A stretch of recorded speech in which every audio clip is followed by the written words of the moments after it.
سلام زخبركم تخطاتلتي ፍጻሜታት ስፖርት ኮምሽታቶ ቲዩብ 23 ግንቦት 2020 ሒዘልኩም ቀሪበ ኣለኹም አርጀንቲናዊ አሰልጣኒ ማውሪሲዮ ፖቾቲኖ ለበዳ ኮሮና ቫይረስ ዝሒሉ ጾታታት ኩዕሶ እግሪ ድሕሪም ጅማሩ ናብ ንቡር ናይ ምስልጣን ስርሑ ክምለስ ይዳሎ ከም ዘሎ ሓቢሮም ቶተንሃም ንሽዱሽተ ዓመታት ዝመርሐ ፖቾቲኖ ንሱ ናይ ቀረባ ተሓጋገዝቱን ሓድሽ ስራሕ ኩለንተናዊ ምድላዋቶም ይጻፉ ከም ዘለው ይገልጾም ድሕሪና ሽዱሽተ ወርሒ ዕረፍቲ ንሓድሽ ስራሕ ዝኸውን ጸዓት ብዝግባ ኣዋህሊልና ኣለና ባህልዮም እዚ ዝሓለፈ ሽዱሽተ ኣዋርሕ ብዘይ ዕረፍቲ ንዘሕለፍናዮ ነዊሕ ግዜ ንኽንግምግማ ኽኢሉናዩ ሓድሽ ሓሳባት ከነፈልፍልን ብዙሕ ንድፍታት ክንሕንጽጽን ኢና ኣዕሊፍናዮም ዝኾነ ጠለብ እንተዳመጹ ሙሉ ብሙሉ ተቀሪብና ክንጸንሕ ኢና ንእንግሊዝ ነፍቅራ ኢና ስድራቤታትና ናብራናን ኣብዛ ሃገር እዚ ኣይዘሎም ፕሪሚየር ሊግ ኣብ ዓለም እቲ በቀዳማይ ደረጃ ዝስራዕ ሊግ ይኽብል ገሊጾም ፖቾቲኖ ነዚ መግለጽ እዚ ብምሃብ ንሓድሽ ናይ ስራሕ ቦታ ድሉ ከም ዘሎ እኳ እንተሓበርም ካቢኖት ጋንታታት ጠለብ ይቀርበሉ ከም ዘሎ ግን ክገልጽ ኣይደፈረን አርሰናል ኣብ ልዕል ናይ ጸጋም ተኸላኻሊ ሆላንዳዊት ክለብ አያክስ ኒኮላስ ታግላፊኮ ዝዕደረቶ ተገዳስነት ክትዕወተሉ ተቃሪባ ከም ዘላ ተሓቢሮም እዛ ለንደናዊት ክለብ ነዚ አርጀንቲናዊ ተጻዋታይ ክሳብ 10 ሚሊዮን ፓውንድ ከፊላ ኣብ ዝስዕብ ክረምቲ ከተሰጋግሩያ ወዲኣቶ ዘላ ኣብዚ ዋን ዝወድ 27 ዓመት ኮይኑ ዘሎ ታግላፊኮም ሓደ ካብ ዝበለጹ ናይ ጸጋም ተኸላኸልቲ ክለባት ኤውሮጳ ተባሂሉ ዝጽዋዕ ዘሎ زحلف عامة سبورت أياكس كسب فرق فتصام تشامبيونز ليج تبتصحن كلا تاغلافيكم لعلا بركتو كم زغبرن ما يذكر نست تصاوتاي بزملكت اب انجليز سفيح زرغ حزلوا غازيطا زسان كم زغلصتهم التصاوتايون كاب هولاند وصاي حدش بدهون مفتان دلوالو يبحال اب لعلس تصاوتاي جن ارسنال تراي زي كونت تشيلسي بارسلونا اتلتيكو مدريدن ون اقاليلكا زير تغداسنت አለወን አሰልጣኒ አርሰናል ሚኬል አርቴታ ነቲ ኣብ ጸጋማይ መስመር ምክልኻል ዝጻወት ዘሎ መንእሰይ ቡካዮ ሳካ ናብ ቅድሚት ንምውርዋር ብቑዕ ናይ ጸጋም ተኸላኻሊ ኣብ ምድላይ ከም ዘሎ ይዝሕበር ምስ ታግላፊኮ ቅርበት ዘሎ ሞገናት ከም ዝገልጽዎ ኸ እዚ አርጀንቲናዊ ካብ ኤሬዲቪዥን ወፂኡ ኣብ ፕሪሚየር ሊግ ክረአ ልዑል ድሌት ኣለዎ አያክስ ተዓግበሉ መጠን ገንዘብ እንተዳርኺባም ነተጻዋታይ ኣብ ዝክረምቲ ከተፋንዎ አቀዲማ ንሱ ውዕል አትያኔራያ በዝመን ጽርካ አርሰናል ክትከፍሎ ተዳልያ ዘላ 10 ሚሊዮን ፓውንድ እኹል ምዃኑ ይንገር ታግላፊኮ ናብ አያክስ ኣብ 2018 ዝተጸምበረ ኮይኑ ኣብ ዝኽልተ ዓመታት ኣብ 68 ጸዋታታት ብምስላፍ 6 ሸቶታት ኣውጽሩላዩ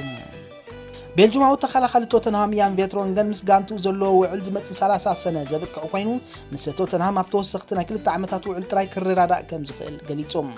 ኣብዚ ዋንዚ ሰሙናው ደሞዝ እዚ ተጻዋታይ 70,000 ፓውንድ እዮም ቶተንሃም ግን ኣብዚ መጠን ደሞዝ ሙግዳል ብምግባር ንሓደ ዓመት ጥራይ ምስኣ ከተጽንሖ ትደልላ ብዛዕባ ተጻዋታይ መርበብ ሓበሬታ ESPN ኣብ ገጻታ ብመሰረት ዘውጽኣቱ ዓንቀጽ ቬትሮንገን በቲ ዝኽፈሎ ደሞዝ ንተወሰኽቲ 2 ዓመታት ክፍርም ጠለብ ኣቕሪቡሎም ብሰንኪ ሕማም ኮሮና ቫይረስ ኣብ ክረምቲ ዝሒዝናዮ ዘለና ዓመተ ስፖርት ክዛዘም ዝግብኦ ዝነበረ ውዕላት ክሳብ ምዛም ዓመተ ስፖርት ተደፊኡ ከም ዘሎ ይፍለጥ ኣብዚ ዘይተዛዘመ ዓመተ ስፖርት ቬትሮንገን ነታ ብሞሪኖ ተለ ዘላ ቶተንሃም ወኪሉ 19 ግጥማት ከም ዘካየደ ዝፍለጥ ኮይኑ ድሕሪ ምዛም ዓመተ ስፖርት ናብታ ዘዕበየቶ ሆላንዳዊት ክለብ አያክስ ክምለስ ይኽእል እዩ ዝብል ሓበሬታ ንማዕከና ዜና ስፖርት ብሒቱ ይቐኒዩ ቬትሮንገን ካብ ቶተንሃም እንተዳ ተፋኒው ኢጣልያውያን ክለባት ሮማን ኢንተር ሚላንን ኣብ መሳርዕ ንኽጥርንፍኦ ኣድቤንን ዘለዋ እዚ ቤልጅማውን ካብ ናብ ሆላንድ ምምላስ ናብ ክለባት ኢጣልያ ወይ ስጳኛ ክሰጋገር ከም ዝመርጽ ይግለጽ እዩ ብዛዕባ እዚ ጉዳይ እዚ ቬትሮንገን ዝሓለፈ ወርሒ ኣብ ዝሃቦ መግለጺ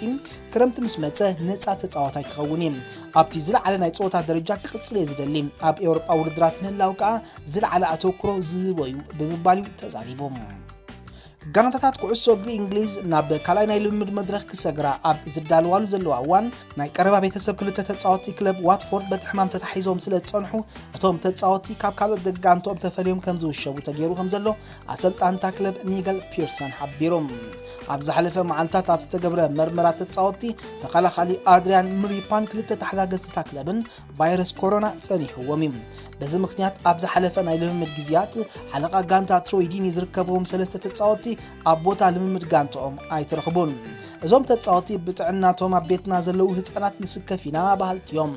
ብዛዕባ እዚ ጉዳይ እዚ ኣሰልጣኒ ኒገል ፒርሰን ኣብ ዝሃቦ መግለጺ باستفلالي مخنياتات قلقل كابت تصاوتنا قبل من ايركمون اللهم دحر مبال واتفورد بناتا تبقسو اب تصاوتا طراي زيكون انت لاي سدرا بيتوميا مرمراتات تقبر زلام ابت مرمرا دمايو ابنا قربا بيتسب كلت تصاوتي فيروس زترخبم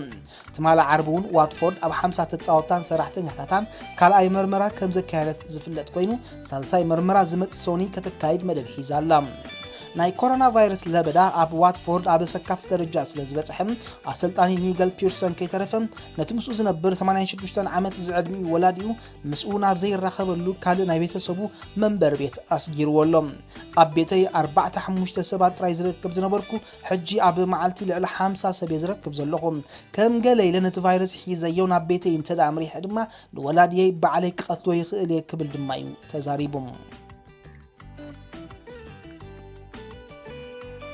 قديم تصاوتاي مانشستر يونايتد تولاد ويلس ريان جيجز اب مانشستر يونايتد اب غونو كاب تصاوتي مع اكفافالي بول سكولسن اتقاي كريستيانو رونالدو كسرع زغل تصاوتاي كم زي غوانفو حبيروم جيجز بماليا مانشستر يونايتد 14 عامتات اب تصاوتلو اب غوني وين روني رودفان نيستوري إريك كانتونان كالوت كواخبتن تسليفو كوانت تصاوتم مع رزوم قديمهم تتقسو كل تصاوتي كسرع زغل سب كم زي نبره مزرابو غن نوزح سبا غريمم ابزو وانزي سلطاني هاغراويت غانتا ويلس زالو ريان جيجز رونالدو بكل ممزنيتات بولي تصاوتاي منبارو كحبرن كلهم اب غزي لممد انصار سكولس متصوات كبيد منبارو ارديوم جيجز نزوم كل تصاوتي زمرصلهم اب محبراو غصاتام ناي مانشستر يونايتد ناي علال غجله بمسارات زقربلو حطوتاتيوم اب هيوتي اب غوني كابس تسلفو تصاوتي اتزبلصه كريستيانو رونالدو اب يونايتد زصنحلو غزي بتزامادي حصير كوان تخونه وصيتاوي نيرم اتزبلصه بقعات سكولس اب ميدا صوتا طراي زيكونه اب لممد يزرع نيرم اب غونو كخرب زخل تصاوتاي كوي زي نبرم امرو كام ناي كال سب زبلحن زقلطفن وسانيتات يوسد نيرم ناب قربا يكون ناب روحو زكفافلن زنبركو اساسو كلن قتلت ينيرن بقى حيزيو تقصاصيريو نابلكا اب زترفي زبلكا خبل زلو ادناقت غليصوم سكولس ن10 عامتات اب مانشستر يونايتد اب صنحلو 718 ግጥማት ከካይድን ከሎ 155 ሸቶታት አመዝጊቡ 18 ዋናጮ ድማዓቲሮም ሮናልዶ ድማ ማንቸስተር ዩናይትድ ወኪሉ اب ዘካይሮ 292 ግጥማት 118 ሸቶታት አመዝጊቡ ሰለስተ ናይ ፕሪሚየር ሊግ ሓንቲ ድማ ናይ ቻምፒዮንስ ሊግ ጽዋዓት አቲሮም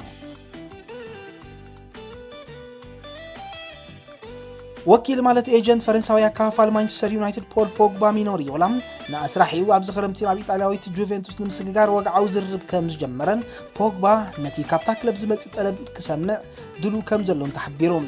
بوغبا ابز زحلفا اوارح كاب مانشستر يونايتد كوص كم زخيل بترغاغامي كحبر صنيحيوم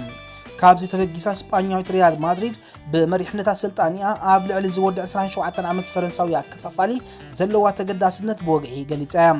انتخنا اب سومون زي جوفنتوس نت مسرح كم بحدش جميراتو خمزلان نتي اب 2016 ب9 مليون باوند زيشتو تصاوتاي اندغنا نمونان وقعو ركب مس وكيلو تقبرالا لديتشي سبورت استوالت ايطالياويت غازيتا خمز حبرتهم بوغباون اب وشت حصير غزي مصايو كرغاغ دليو سلازلو نوكيلو طلبات جوفنتوس كسمع لي خولهم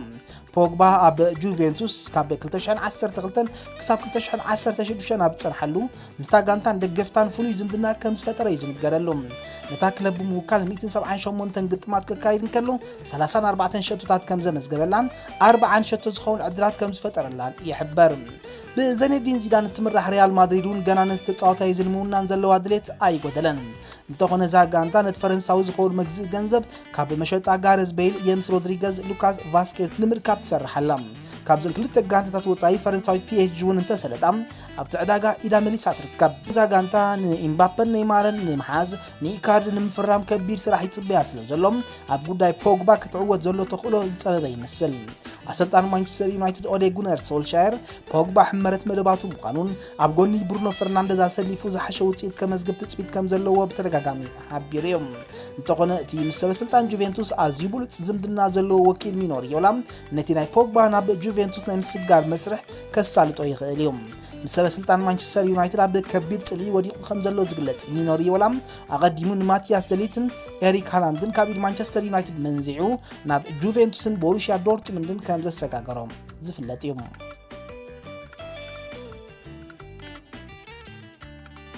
ካብ ዜና ምስጋር ተጻወት ኸይወጻና ጀርመናዊት ክለብ ባየር ሙኒክ ነቲ ኣብዛ ዓመት እዚ ብለቃሕ ዘጻወተቶ ብራዚላዊ ኮቲኖ ብቀዋምነት ንምውናን ዝጀመረቶ ጉዕዞ ከም ዘይሰለጣን እቲ መስርሕ ናብ ካልእ አንፈት ከም ዝጠመተን ኣቦ መንበርታ ክለብ ካርል ሄንዝ ሩምኒጌ ገሊጾም ባርሴሎና ዝኾነት ክለብ ነዛ ክፋፋሊ ብ70 ሚልዮን ፓውንድ ክትገዝኦ ጠለብ ኣቕሪባ እንተኾነ ካርል ሄንዝ ሩምኒጌ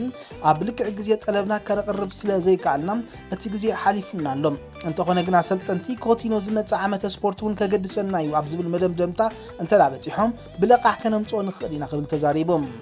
ኣብዛ ዓመት ኮቲኖ ብማልያ ሙኒክ ኣብ 34 ግጥማት ክስለፍ እንከሎ 9 ሸቶታት ኣውፂሩ እዩ